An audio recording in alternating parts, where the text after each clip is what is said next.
हाँ तो दोस्तों यहाँ पे आईडीबीआई बैंक के क्वार्टरली नंबर्स आ चुके हैं, तो उसी के बारे में हम इस वीडियो में बात करेंगे और जानेंगे कि अब आपको आईडीबीआई बैंक के अंदर इन्वेस्टमेंट करना चाहिए या नहीं। चलिए शुरू करते हैं। तो देखिए, सबसे पहले अगर हम यहाँ पे प्रॉफिटेबिलिटी की बात करें तो यहाँ पे जो नेट प्रॉफिट है बैंक का वो 17% क्वार्टरली बेसिस पर बढ़कर 6.03 करोड़ का यहाँ पे टोटल नेट प्रॉफिट इस क्वार्टर में आईडीबीआई बैंक को हुआ है। और अगर ये नंबर अगर हम ईयर ऑन ईयर बेसिस पे देखें तो 318% से यहाँ पे बैंक का नेट प्रॉफिट बढ़कर 6.03 करोड़ का यहाँ पे बैंक का टोटल नेट प्रॉफिट निकल कर आया है। तो देखिए, पिछले साल 1-2 करोड़ का नेट प्रॉफिट था और इससे पिछले क्वार्टर में 5 करोड़ के लगभग बैंक का टोटल नेट प्रॉफिट था। तो अमाउंट वाइज अगर आप देखोगे बहुत ही कम है, लेकिन इन परसेंटेज वाइज ये नंबर आपको ज्यादा नजर आएगा। लेकिन यहाँ पे अगर हम देखेंगे बैंक के जो ग्रॉस एनपीए के नंबर्स हैं उन पे नजर डालिए। 22.71% यहाँ पे बैंक का ग्रॉस एनपीए का नंबर है, जबकि पिछले क्वार्टर में ये नंबर 22.37% पे था। यहाँ पर अगर आप देखोगे तो ये नंबर 0.34% से यहाँ पे बैंक का ग्रॉस एनपीए का नंबर बढ़ा है। देखिए, पहली बात तो ये कि जब बैंक का 20% से ज्यादा का ग्रॉस एनपीए का नंबर है, ये पहले से ऑलरेडी ज्यादा है और अभी भी ये नंबर यहाँ पे कम नहीं हो रहा है। तो इसीलिए यहाँ पे जो आईडीबीआई बैंक के शेयर होल्डर्स हैं उनको ऐसा लगता है कि आईडीबीआई बैंक का शेयर सस्ता है। पहले इसके ग्रॉस एनपीए के नंबर देखिए, फिर उसके बाद आपको वहां पे कोई डिसीजन लेना चाहिए। अब इसके बाद अगर हम नेट एनपीए के नंबर्स की बात करें तो ये नंबर यहाँ पे 1.67% निकल कर आया है, क्योंकि पिछले क्वार्टर में ये नंबर 1.97% था। तो यानी कि क्वार्टरली बेसिस पर यहाँ पे 0.30% ये यहाँ पे नेट एनपीए का नंबर कम हुआ है।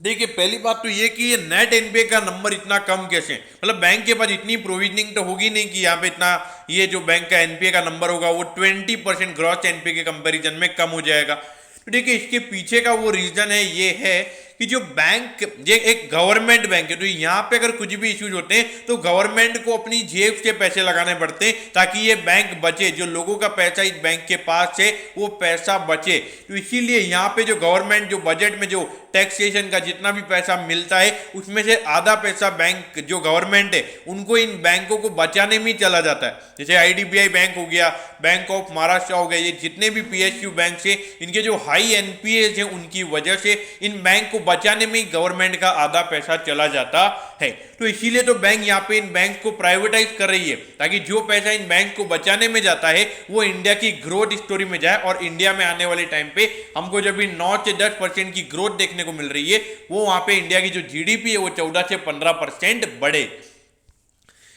अब ये देखिए 40,536 करोड़ का इस कंपनी का मार्केट कैप है। मैं प्राइस टू अर्निंग रेशियो की बात नहीं करूंगा क्योंकि यहाँ पे जो वैल्यूएशन जो हम यहाँ पे एनपीए का जो नंबर है वो इतना हाई है और जो नेट एनपीए का नंबर है वो मैं यहाँ पे नहीं देखूंगा क्योंकि जो ग्रॉस एनपीए का नंबर है वो बड़ा है।